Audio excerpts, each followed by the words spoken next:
श्रीराम समर्थ. श्रोते हो, आपण ऐकत आहात श्री गोंदवलेकर महाराज यांचे प्रवचन. स्मरण ही कृती आहे. गुरुने सर्व करावे ही गोष्ट सत्य आहे आणि तो करतो ही गोष्ट तितकी सत्य आहे. पण आपण खरोखर सशिष्य आहोत की नाही हे पाहावे. देहातीत व्हायला गुरु आज्ञेप्रमाणे वागणे यापरती दुसरे काय आहे? मी देही नाही असे म्हणत राहिलो तर केव्हा तरी देहातीत होईल. दुसरा मार्ग म्हणजे भगवंत माझा म्हणावे, म्हणजे देहाचा विसर पडतो.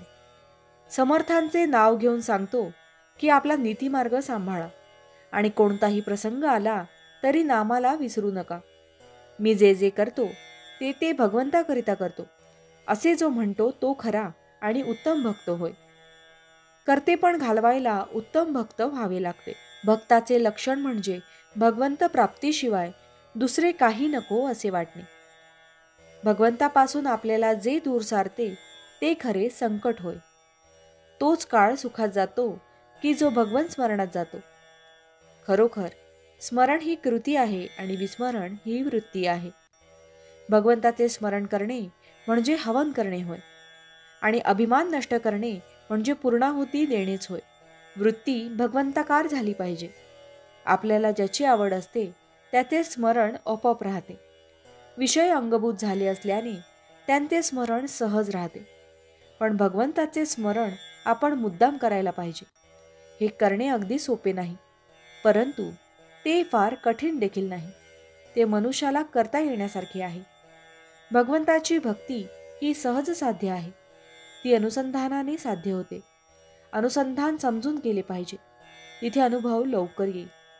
पहाऱ्यावर शिपाई जसा जागृत राहतो त्याप्रमाणे अनुसंधान जागृत ठेवले तर विषयांच्या संकल्पांचे पाय मोडतील. चोर चोरी करायला केव्हा येईल हे ओळखून अनुसंधान चुकू देऊ नये. ताप आला की तोंड कडू होते, मग जिभेवर साखर जरी चोळली तरी तोंड गोड होत नाही. त्यासाठी अंगातला ताप गेला पाहिजे. त्याप्रमाणे वर वर क्रिया करून दुःख नाहीसे होणार नाही. त्यासाठी अनुसंधानच पाहिजे. एक मुलगा परीक्षेसाठी मुंबईला आला. परीक्षा होईपर्यंत तो अडकून होता. परीक्षा संपली तेव्हा तो म्हणाला, आता मी मोकळा झालो बाबा. नंतर 4 दिवस तो मजेत मुंबईला हिंडला. त्याप्रमाणे आपण अनुसंधान ठेवून प्रपंचाच्या आसक्तीतून मोकळे व्हावे आणि मग मजेने संसार करावा. आपल्याला अगदी आनंदच मिळेल. उंबरठ्यावर दिवा ठेवला असताना ज्याप्रमाणे दोन्ही बाजूला उजेड पडतो त्याप्रमाणे भगवंताचे अनुसंधान हा उंबरठ्यावरचा दिवा आहे. त्याने परमार्थ आणि प्रपंच दोन्हीकडे उजेड पडेल. प्रपंचामध्ये वागताना मनाने थोडे लक्ष द्यावे लागते. याला भगवंताचे अधिष्ठान असणे म्हणजेच अनुसंधान ठेवणे होय. भावार्थ: भगवंताच्या इच्छेने अकर्तेपणाने कर्म करणे हेच अनुसंधान ठेवणे किंवा भक्ती करणे होय. जानकी जीवन स्मरण जय जय राम. महारुद्र हनुमान की जय. समर्थ रामदास स्वामी महाराज की जय. सब संतन की जय.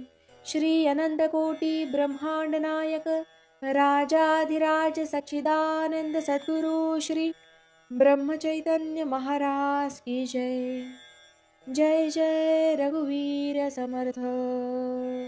आता आपण 13 वेळा नामस्मरण करूया. श्रीराम जय राम जय जय राम. श्रीराम जय राम जय जय राम. श्रीराम जय राम जय जय राम. श्रीराम जय राम जय जय राम. श्रीराम जय राम जय जय राम. श्रीराम जय राम जय जय राम. श्रीराम जय राम जय जय राम. श्रीराम जय राम जय जय राम. श्रीराम जय राम जय जय राम. श्रीराम जय राम जय जय राम. श्रीराम जय राम जय जय राम. श्रीराम जय राम जय जय राम. श्रीराम जय राम जय जय राम. जय श्रीराम.